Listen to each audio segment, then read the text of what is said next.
ভারতের দয়ায় জন্ম আর ভারতকেই চোখ রাঙানি। ভারত সাহায্যের হাত উপর না করলে জন্মই হতো না স্বাধীন বাংলাদেশের। দুদিনের শিশু এখন ভারতের বিরুদ্ধেই যুদ্ধ জিগির তুলছে। ওপারের কট্টরপন্থীরা যত আবোল তাবোল বকছে, ততই হাসির খোরাক হচ্ছে বিশ্বমঞ্চে।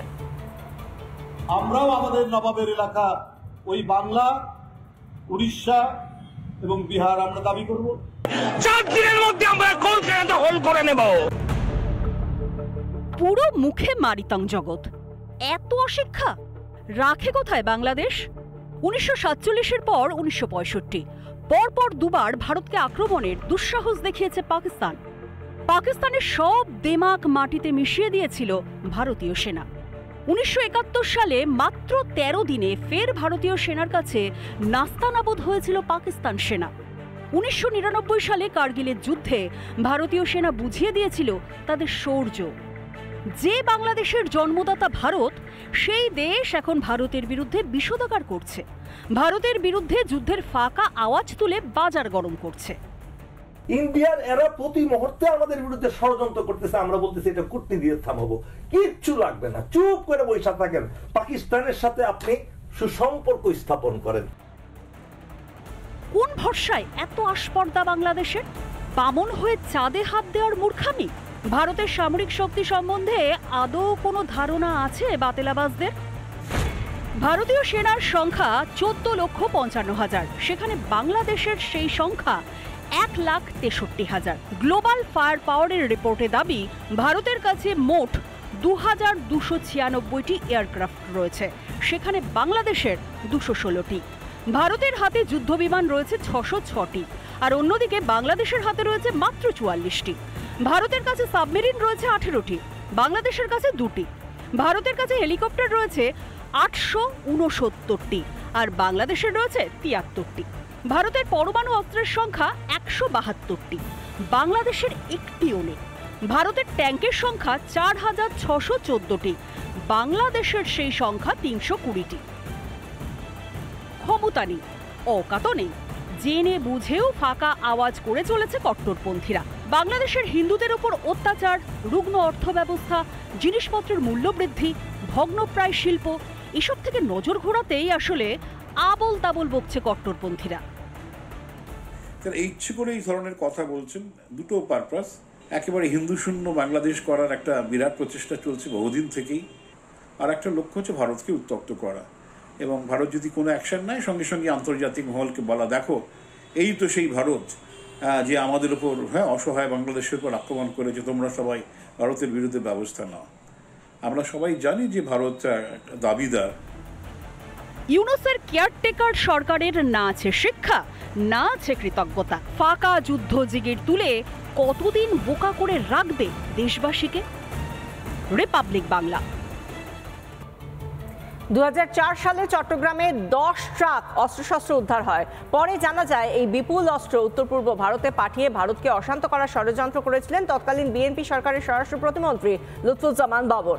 পরবর্তীকালে তিনি গ্রেফতার হন, মৃত্যুদণ্ডে সাজাও পান। ইউনূসের বাংলাদেশে সেই জঙ্গি বাবরই আজ মুক্ত। এই বাংলাদেশের শত্রু, এই দেশে আজকে আমরা সকলে মিলে আছি, আমাদের সকলের শত্রু, এবং সেই শত্রু যদি যেই হোক তাকে আমরা স্পেয়ার করব না। দ্বিতীয়ত হচ্ছে না, শত্রু আইডেন্টিফাইড না, উই আর অপম্যান, উই আর লুকিং ফর শত্রু। 2004 সালের 1 এপ্রিল চট্টগ্রাম ইউরিয়া ফার্টিলাইজার লিমিটেডের জেটি ঘাটে পাচারের সময় বিপুল আগ্নেয়াস্ত্র ও গোলা বারুদ ধরা পড়ে বাংলাদেশ পুলিশের হাতে। চট্টগ্রামে 10টি ট্রাক ভর্তি অস্ত্র উদ্ধার হয়। 2টি ট্রলারে করে অস্ত্র বঙ্গোপসাগর দিয়ে আনা হয়। ট্রলার দুটি এসে পৌঁছায় কর্ণফুলী নদীর পাড়ে। চট্টগ্রামে জেটিতে অস্ত্র আটক করে বাংলাদেশের পুলিশ। ট্রলার থেকে ট্রাকে অস্ত্র খালাসের সময় ধরা পড়ে অস্ত্রগুলি। উদ্ধার হয় চীনে তৈরি AK-47, rocket launcher, rocket sell, 11.5 লক্ষ গুলি ও 27,000 গ্রেনেড, 150টি রকেট লঞ্চার। এই সময় এই বিপুল পরিমাণ অস্ত্রের বাজার দর ছিল 100 কোটির কাছাকাছি। অস্ত্র উদ্ধারের পর ঘটনাস্থলে পৌঁছে নাটক শুরু করে বাবর। যদিও ষড়যন্ত্রের মূল হোতা যে বাবরই, তা প্রমাণ হয়ে যায় পরে। একই সঙ্গে উঠে আসে উত্তর পূর্ব ভারতকে অশান্ত করার ছকের কথা। 10টি ট্রাক অস্ত্র প্রথমে ঢাকায় নিয়ে যাওয়ার পরিকল্পনা ছিল বাবরের। অসমের জঙ্গি গোষ্ঠী আলফার প্রধান তখন বাংলাদেশের আশ্রয়। পরেশ বড়ুয়ার সঙ্গে ষড়যন্ত্র করে বাবর। বাবরের নিশানায় ছিল উত্তর পূর্ব ভারত। ঢাকা থেকে ত্রিপুরা, অসম সহ গোটা উত্তর পূর্ব ভারতে অস্ত্র ছড়িয়ে দেওয়ার ছক কষা হয়। জেএমবি জঙ্গিদের সঙ্গে গোপন আঁতাত ছিল বাবরের। অসমের আলফার জঙ্গি সংগঠনের সঙ্গে যোগ সাজস করেছিল বাবর। উত্তর পূর্ব ভারতের জঙ্গি গোষ্ঠীগুলির কাছে বিপুল পরিমাণ অস্ত্রশস্ত্র পাঠানোর ছক কষেছিল বাবর। সেই সময় বাংলাদেশের কর্মরত ভারতের হাই কমিশনার বিনা সিকরির কাছেও এসে পৌঁছেছিল সেই খবর। ये जो चिटगांग आर्म्स हॉल केस था, ये बहुत ही मशहूर, बहुत ही सीरियस और सिक्योरिटी पॉइंट ऑफ व्यू से बहुत ही मेजर केस था। चीन के वेपन्स आए हुए थे और इतनी बड़ी साजिश थी कि इतने ज्यादा तादाद में आर्म्स बांग्लादेश में आए थे, अनलोड हो रहे थे जब ये पकड़े गए थे। সেই সময় চট্টগ্রামে অস্ত্র না ধরা পড়লে ভয়ঙ্কর হয়ে উঠতে পারত উত্তর পূর্ব ভারতের পরিস্থিতি। এই লুৎফুজ্জামান বাবরের সঙ্গে এই যে ষড়যন্ত্রটা করেছিল সেটা নিঃসন্দেহে আমাদের ভারতবর্ষের উত্তর পূর্ব প্রান্তটাকে ডিস্টার্ব করার জন্য করেছিল। এই অস্ত্রই যে একমাত্র চালান ছিল তা তো না। এই 2001 থেকে 2006 বিএনপির সময়, এর আগেও হয়তো অনেক অস্ত্র গেছে উলফাদের হাতে এবং ভারতের উত্তর পূর্বাঞ্চলের বিচ্ছিন্নতাবাদীদের হাতে। একার দমে উত্তর পূর্ব ভারতকে কবজা করার ক্ষমতা যে ইউনুসের নেই তা বাচ্চা ছেলেরাও জানে। বাবরকে মুক্ত করে আদতে ফের উত্তর পূর্ব ভারতকে অশান্ত করার ছক কষছেন মাদ্রাসা ছাপ ইউনুস। কিন্তু আজকের ভারত শত্রুদের ঘরে ঢুকে খতম করতে জানে। আগুন নিয়ে খেলতে খেলতে শেষে নিজের হাত নিজেই পোড়াবেন ইউনুস। রিপাবলিক বাংলা। বাংলাদেশে বেকসুর খালাস, মৃত্যুদণ্ডের সাজাপ্রাপ্ত জঙ্গি লুৎফুজ্জামান বাবর। দুর্নীতি মামলার পর চট্টগ্রাম অস্ত্র চোরাচালান মামলাতেও ছাড়া পেল বাংলাদেশের প্রাক্তন স্বরাষ্ট্র প্রতিমন্ত্রী। বাংলাদেশকে জঙ্গিদের আখড়া বানাতে চাইছেন মোহাম্মদ ইউনুস। স্বস্তিতে আরো অনেক জঙ্গি। কুখ্যাত মামলায় বেকসুর খালাস, বাবর সহ স্বস্তি 5 জঙ্গির। বাংলাদেশকে ভারত বিরোধী জঙ্গি রাষ্ট্র বানাতে বদ্ধপরিকর মোহাম্মদ ইউনুস। জেল থেকে বেকসুর খালাস পেল মৃত্যুদণ্ডের সাজাপ্রাপ্ত কুখ্যাত জঙ্গি নেতা লুৎফুজ্জামান বাবর। প্রমাণিত সন্ত্রাসী বাবর হঠাৎ জেল মুক্ত। একই সঙ্গে মুক্তি পেয়েছে আরো 5 জঙ্গি। বাবরকে মুক্ত করতে আদালতে বিচারের নামে নাটক। উলফা জঙ্গি পরেশ বড়ুয়ার সাজা কমানো হয়েছে। মৃত্যুদণ্ডের বদলে যাবজ্জীবনের শাস্তি। 14 জনের ভিতরে 7 জনকে খালাস দিয়েছেন, 6 জনকে 10 বছরের সাজা দিয়েছেন এবং 1 জনকে যাবজ্জীবন সাজা দিয়েছেন। কে এই লুৎফুজ্জামান বাবর, যার জেল মুক্তিকে কেন্দ্র করে এত বিতর্ক?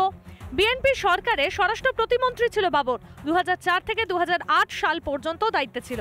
কুখ্যাত চট্টগ্রাম অস্ত্র চোরাচালান মামলায় গ্রেফতার করা হয় তাকে। 2004 সালে হাসিনার জনসভায় গ্রেনেড হামলার আসামি ছিল সে। 2018 সালে এই মামলাতে মৃত্যুদণ্ডের সাজা দেওয়া হয় তাকে। একাধিক জঙ্গি সংগঠনের সঙ্গেও যোগ রয়েছে তার। জেএমবির সঙ্গে গোপন ষড়যন্ত্রে লিপ্ত এই বাবর। আপনারা দেখছেন লুৎফুজ্জামান বাবর, সরাসরি তার বিরুদ্ধে অন্তর্ঘাতের অভিযোগ ছিল। জাহাজ ভর্তি করে অস্ত্র আনিয়েছিল পাকিস্তান থেকে। সেই লুৎফুজ্জামান বাবরকে মুক্ত করছে। হাসিনাকে প্রাণে মারতে গ্রেনেড হামলা করে ভারতের উত্তর পূর্বে অস্ত্র পাঠানোর ষড়যন্ত্রকারী লুৎফুজ্জামান বাবর বেকসুর খালাস পায়। বাংলাদেশকে কোন অন্ধকার পথে নিয়ে যেতে চাইছেন ইউনুস? রিপাবলিক বাংলা। নানা ধরনের কন্টেন্ট দেখার জন্য লাইক করুন, শেয়ার করুন আমাদের ফেসবুক পেজ, সাবস্ক্রাইব করুন আমাদের ইউটিউব চ্যানেল। পাশাপাশি অন্যান্য ব্রেকিং নিউজের জন্য অবশ্যই চোখ রাখুন রিপাবলিক বাংলায়।